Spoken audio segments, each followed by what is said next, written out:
पालकमंत्री राधाकृष्ण विखे पाटील यांच्या नेतृत्वाखाली झावरे कुटुंब सक्रिय होणार। सुपा एमआयडीसीत रोजगार निर्मितीसाठी मंत्री विखे व कंपनी मालक यांच्याबरोबर बैठक घेणार। निगोजमध्ये कृषी महाविद्यालय उभारणार। माजी आमदार नंदकुमार झावरे यांची माहिती। प्राचार्य अर्जुन भुजबळ यांचा सेवानिवृत्त सोहळा। गेल्या 3 ते 4 वर्षांपासून विखे कुटुंबापासून दुरावलेल्या माजी आमदार नंदकुमार झावरे कुटुंबाने पालकमंत्री राधाकृष्ण विखे पाटील यांच्याबरोबर संवाद सुरू केला आहे। पालकमंत्री राधाकृष्ण विखे पाटील यांच्याकडे पाठपुरावा करून सुपा एमआयडीसीमधील अधिकारी मालक यांची एकत्रित बैठक घेऊन कोणते व्यावसायिक अभ्यासक्रमाची गरज आहे हे लक्षात घेऊन ते अभ्यासक्रम पारनेर महाविद्यालयात सुरू करणार, तसेच निगोज येथे कृषी महाविद्यालय सुरू करणार असे माजी आमदार व नगर जिल्हा मराठा विद्याप्रसारक समाज संस्थेचे माजी अध्यक्ष व ज्येष्ठ विश्वस्त नंदकुमार झावरे यांनी सांगितले। पारनेर येथील न्यू इंग्लिश स्कूलचे प्राचार्य अर्जुन भुजबळ यांच्या सेवानिवृत्त सोहळ्यात ते बोलत होते। यावेळी ज्येष्ठ विश्वस्त सीताराम खिलारी, संभाजी रोहकले, दादाभाऊ सोनावळे, मारुती रेपाळे, रामचंद्र मांडगे, मधुकर पठारे, बाळासाहेब पठारे, उपप्राचार्य के.बी. शिंदे आदींसह मान्यवर मोठ्या प्रमाणात उपस्थित होते।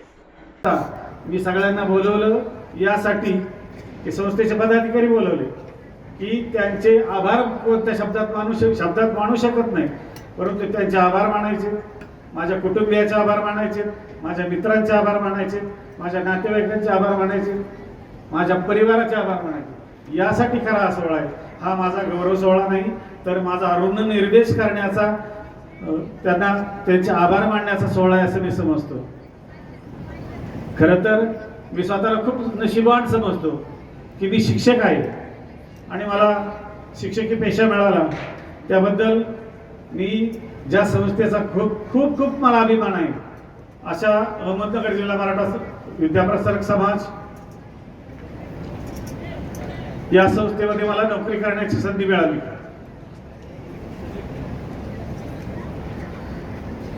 ही संधी ज्यांनी उपलब्ध करून दिली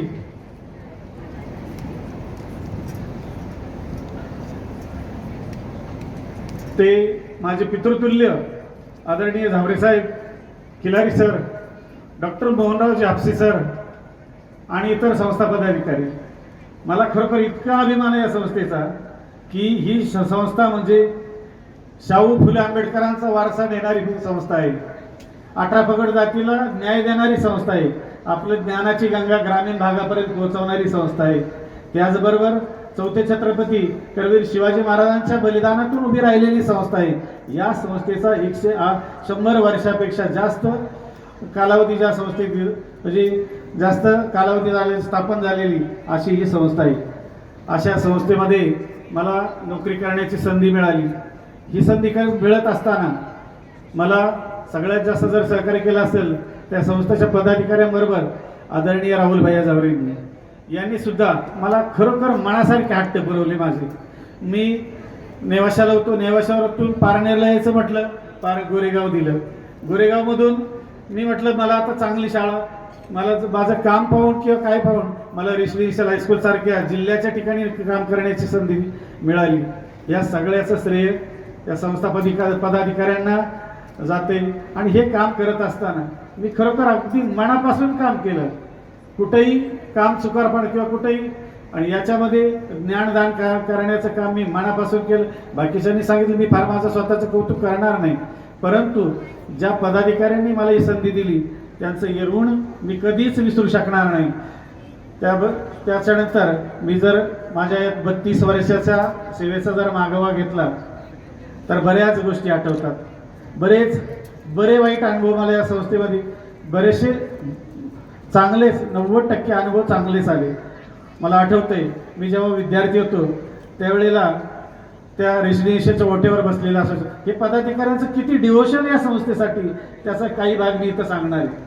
त्याच्या वेळेला डॉक्टर भापकर सर यांचे वडील हे पायजाम्यावर त्या कॉलेजवर यायचे आणि आल्यानंतर ते सहज असे साध्या वेशामध्ये यायचे आणि सहज आम्हाला विद्यार्थ्यांना चौकशी करायची, कुठल्या वर्गाला रे बाळा तू?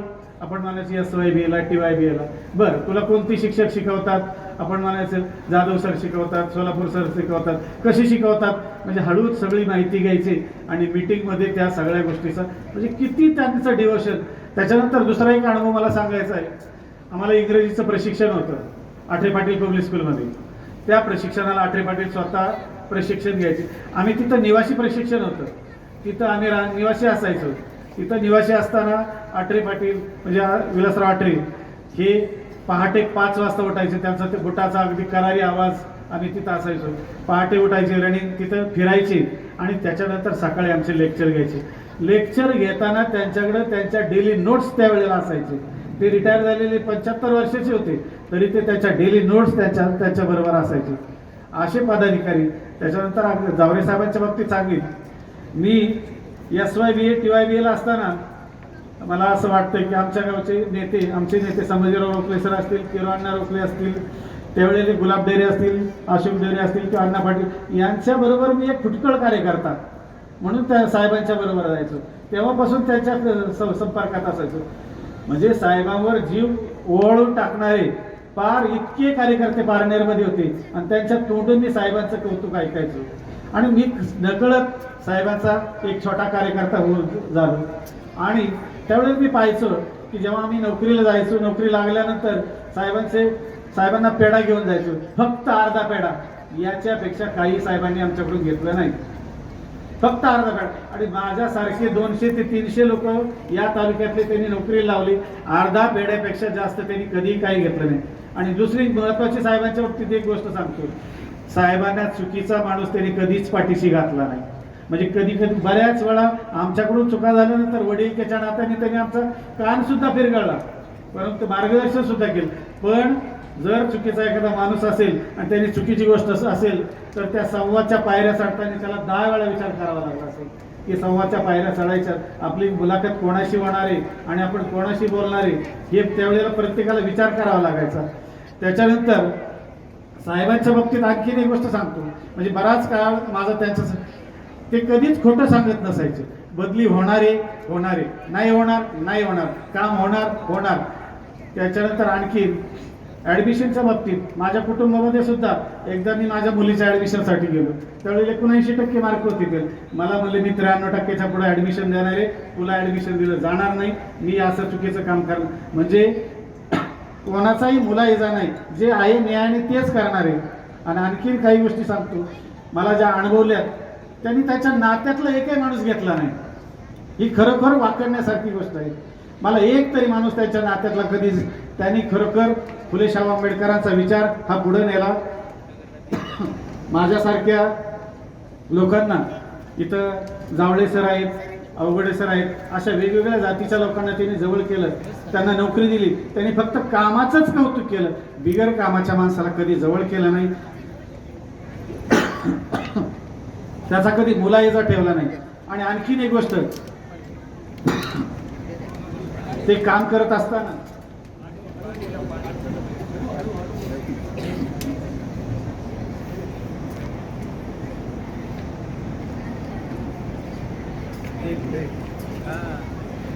संस्थेत काम करत असताना या पारनेर तालुक्यामध्ये कुठेही खट वाजलं तरी त्यांना ऐकायला जायचं. म्हणजे आणि त्यानंतर संध्याकाळी त्या कर्मचाऱ्याला बोलून ती समजती द्यायची. असं ज्यांच्याबद्दल मला गर्व आहे, त्याचबरोबर मी माझ्या परिवाराचे सुद्धा आभार मानतो. आणि मला सगळ्यात जास्त अभिमान वाटतो की आज नोकरीचा दिवस म्हणजे सुट्टीचा दिवस नसल्यामुळे बरेच माझ्या आयुष्यात जर सगळ्यात जास्त अभिमान कोणता असेल तर माझा मित्रपरिवार. आज बरेचसे मित्रपरिवार आता इथं आजच्या कार्यक्रमाला येऊ शकले नाही, परंतु त्या गोष्टी आणि मी माझा शिक्षक आहे या गोष्टीचा, त्याचबरोबर माझ्या परिवाराच्या बद्दल सुद्धा थोड्याशा गोष्टी सांगू इच्छितो की मी शेतकरी कुटुंबातील, जरा बऱ्यापैकीतली शेती आमची, परंतु शेतीमध्ये खूप मजूर लागायचे. आमचे थोरले 2 बंधू शेती करायचे आणि त्यांनी सांगितलं की आता आपल्या कुटुंबातला कोणीतरी शिकला पाहिजे, तरी पाठबळ दिलं. तर शिक्षक संघटनेमध्ये काम करणारी मंडळी, तो वारसा होता. माझे वडील शिक्षकच होते ना, हलके गुरुजी की बाब असते गोको जावे, ते सगळे हा तालुका हा शिक्षकांचा फार मोठं कार्यक्षेत्र होतं काम करण्याचं. आणि त्यामुळे शैक्षणिक वातावरण या तालुक्याला, आपल्याला नव्या पिढीला काय मिळालं तर शैक्षणिक वारसा मिळाला, शैक्षणिक वातावरण मिळालं. आणि दुष्काळी भाग असल्यामुळं काय शिक्षणाशिवाय आपण जगू शकत नाही, रोजगारावर गेल्याशिवाय आपण जगू शकत नाही, ही मानसिकता कायम नव्या पिढीमध्ये आहे. मी आणि त्यानंतर विशेषतः या मागच्या 10 वर्षामध्ये उच्च शिक्षणामध्ये आपल्याला जी माणसं मिळाली महाविद्यालयामध्ये, मग ते आपले आहेर सर असतील, आरके आहेत, प्राचार्य दिलीप तुबे असतील, आणखी त्यांचे सहकारी टीम असेल, यांनी या शेतकऱ्यांच्या मुलांना जास्तीत जास्त स्पर्धेत उतरून आपल्याला कसं उद्याच्या काळामध्ये शेतीवर अवलंबून ठेवण्यापासून लांब करता येईल त्याचा प्रयत्न केला आणि त्याचं यश हे तुम्हाला आता दिसतं आहे की सर्वश्रेष्ठ जे प्राथमिक शिक्षक श्रेष्ठ होते, माध्यमिक शिक्षक गुणवान होते आणि श्रेष्ठ होते कामात, तसेच उच्च शिक्षणामध्ये आपले प्राचार्य प्राध्यापक पीएचडी झालेले विद्यार्थी परदेशात काम करणारे हे सुद्धा जगामध्ये जास्त आहे. ही शैक्षणिक वारसा हा चढता आला आणि म्हणून हा जपणं उद्याच्या काळामध्ये ते भुजबळ सरांनी निर्माण केलं. ते निगोजच्या पठारे सर आहेत ना, हा आहे, त्यांनी निर्माण केलं. सोपी गोष्ट आहे. बाकीचे तर त्यांच्या आधी रिटायर झालेली जी मंडळी आहे त्यांचा तर काही विषयच नाही. ते अजूनही रिटायर झाल्यासारखं वागत नाही. त्यांचा चिरंजीव भुजबळ सरांचा चिरंजीव चांगला बोलला का ते तुम्ही चिंता करू नका, भुजबळ सरांना संस्थेने जरी रिटायर केलं तरी मी रिटायर करत नाही. आहे ते कार्यकर्ते म्हणून माझ्याबरोबर, कारण आमचं कार्यक्रम जोपर्यंत आम्हाला हाकलत नाही तोपर्यंत चालू राहा. सांगण्याचा उद्देश आहे एवढंच आहे की या संस्थेत हसतात ना सोनवणे सर, ते सोनवणे सर मला वाटतं भुजबळ सर विद्यार्थीच असतील तुमचे, बाळवण्याला हेडमास्टरच होते सुद्धा. ते असंच नाही सगळं, कोणी विद्यार्थी कोणी शिक्षक कोणी. पठारे सरांनी रिटायर होताना मला सांगितलं, सर समोर बसलेले विद्यार्थी आहेत, तांबो मांडे, मधुकर पठारे, शिवाजी गालीकर, माझ्याकडे हे सगळी मंडळी नवीन किती आलेली हो. गावसाला आपण गेलं पाहिजे. आश्चर्य वाटेल आता त्या विषयात मला शिरायचं नाही, पण सुप्याची MIDC ना बाकी कोणी काही भाषण करू द्या, ही मंडळी नसती ना माझ्याबरोबर, जमिनी मिळाल्या नसत्या, MIDC झाली नसती. या मंडळींना केलेले कष्ट, दिवंगत अण्णापती शिंदे यांनी केलेले कष्ट यामुळे MIDC झाली, अन्यथा ही MIDC झाली नसती. तर अशी माणसं, अशी सगळी माणसं मारुती शेठच्या गावामध्ये त्यांच्या शब्दाखातर विजयराव औटींच्या संस्थेला मी हायस्कूल दिलं. बरोबर आहे. मग जे आहे या मॅडम या तालुक्यात इतर संस्थांचे जे हायस्कूल असतील ते पुणेवाडी असो, दोन्ही मावळ असो, तुमचा वाळवणे असो, पेरडुले असो, सगळे स्थानिक पातळीवरच्या हायस्कूलला परवानगी ही मी आणून दिलेली आहे.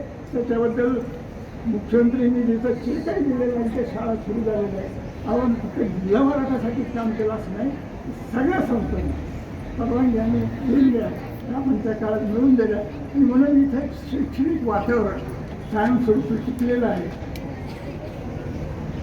भाषण राबवणं कठीण नाही. माझ्या पत्रकार मित्र आणि कार्यकर्त्यांच्यासाठी मी स्वतंत्र मिटिंग घेणार आहे आणि त्यावेळेला बाकीच्या विषयावर बोलू. आज ती वेळ नाही एवढंच सांगतो. परत एकदा भुजबळ सरांना त्यांच्या कुटुंबात म्हसे मॅडम, ज्येष्ठ विश्वस्त हिलारी सर, संभाजी रोकडे सरांनी सांगितल्याप्रमाणे नावं घ्यायला जेवढे लोक इथं आहेत, जवळजवळ माझ्या करिअरमधल्या राजकीय निम्मे तरी लोक इथे येऊन घेतले. त्यामुळे भाषण त्यांच्यासाठी करायचं, विद्यार्थ्यांसाठी करायचं का भुजबळ सरांसाठी करायचं हाच माझ्या प्रश्न आहे. बरं पत्रकार आलं तर वेगळ्याच कामासाठी.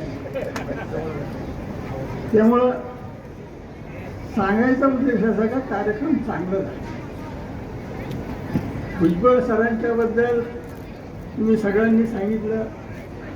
मला तर कायम रिपोर्ट त्यांचे येत होते जिथं जिथं ते गेले तिथं तिथं कधीही तक्रार तिथून आली नाही. एकच तक्रार यायची की ते बोलत नाही, ते नुसतं गप्प उभे राहतात, ते रागवत नाही. म्हणजे काही घडलं होतं का? नाही घडलं काही नाही.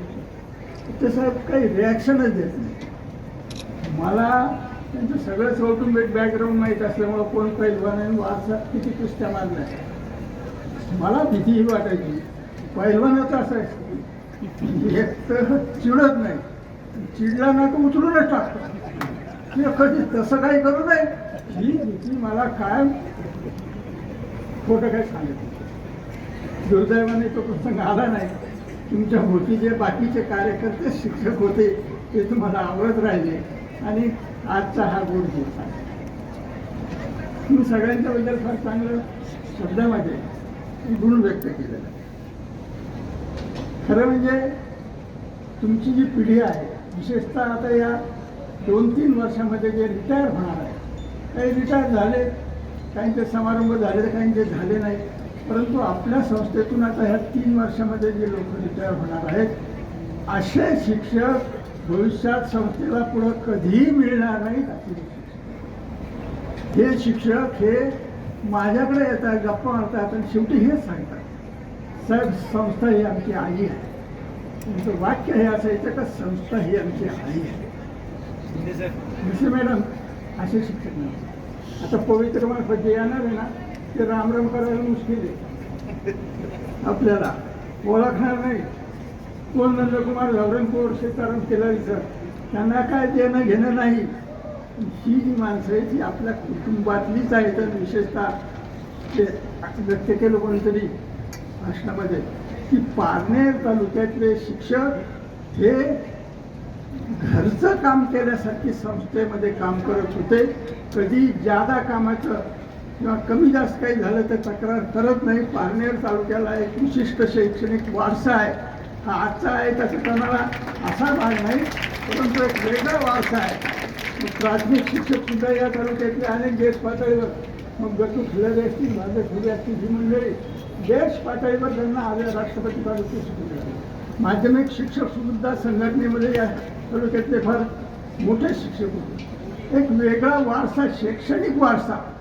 इतर तालुक्यांपेक्षा पारनेर तालुक्याला शैक्षणिक वारसा हा फार मोठा आहे. मग एका विशिष्ट काळापर्यंत तो प्राथमिक शिक्षकांचा, तुम्हाला सांगतो ज्यावेळेला प्राथमिक शिक्षकांचा प्रभाव होता त्यावेळेला नगरच्या जिल्हा परिषदेमध्ये 40% शिक्षक हे पारनेर तालुक्यात. नंतर माध्यमिक शिक्षकांचे हे शिंदे सर आहेत ना, त्यांचे वडील राहा शिंदे शिक्षकांचे भरून सांगितले होते. त्याच्या वेळेला हे तसे नाहीत. यांचे वडील ज्या वेळेला नेते होते शिक्षकांचे,